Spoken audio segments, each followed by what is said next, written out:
Doesn't say so, but I'm Mike Began, and remembering well as I do settling down to watch the very first episode of Doctor Who, it crossed my mind that I just go back then so I could start all over again. But instead, I decided to go a little bit further back, another 300 years, and not very much further away, to the village of Eyam in Derbyshire. And why Eyam?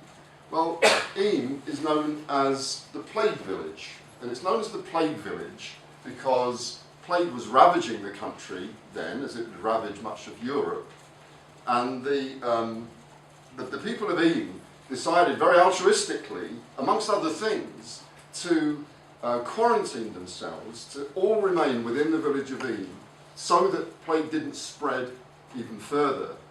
And as a consequence of that, over the next year, something like 2/3 of the village died before plague eventually disappeared, and they could let people in and out again. And of course, this is something that we believe was happening on a much wider scale. It had been happening for hundreds of years before that. Plague, bubonic plague, pneumonic plague, had ravaged Europe, had killed, it says there, I mean nobody knows for certain, something like 70% of the population of Europe, had changed the course of European history in doing so. Except that, how on earth can we know that it was plague in the strict sense, Yersinia pestis infection, bubonic plague, pneumonic plague, since the bacterium itself was only isolated for the first time by this guy, Alexander Yersin, 2 years after that photograph was taken in 1894, when he was studying plague, and it was plague because he'd isolated the bacterium. In southern China, he was working in Hong Kong, a pandemic of plague which subsequently spread to many parts of the world where it's found today. That was plague. How do we know, how does everybody, every schoolboy know that it was a plague that caused the Black Death? Well, because people looked at the symptoms that Yersin and others were observing then, and they looked at the symptoms as described in historical records, and they decided that, well, it must be the same thing, but of course nobody can be certain with that kind of connection being made. Why on earth does that matter?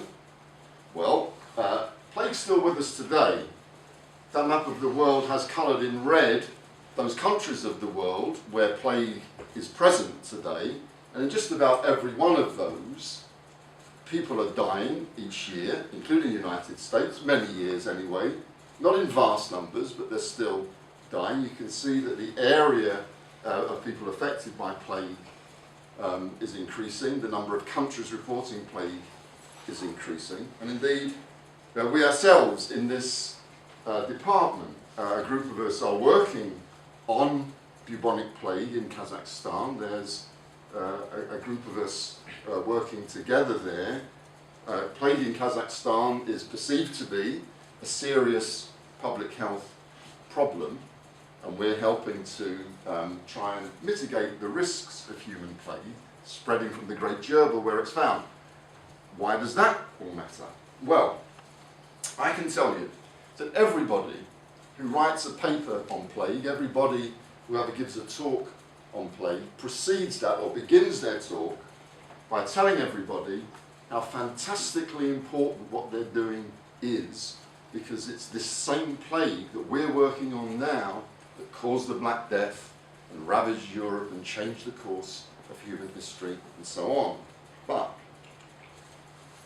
numbers of people are coming out now and saying, you've no reason to think it was pneumonic plague or bubonic plague. It was something else altogether. A number of books have come out, including one by our very own Sue Scott and an ex-professor of this department, Chris Duncan. Many people are questioning whether it was plague that caused the Black Death at all, and therefore questioning the importance of the things that people like I do. Now, there are a few now reports. People have gone into plague kits, extracted DNA from tooth pulp, and have in fact found some evidence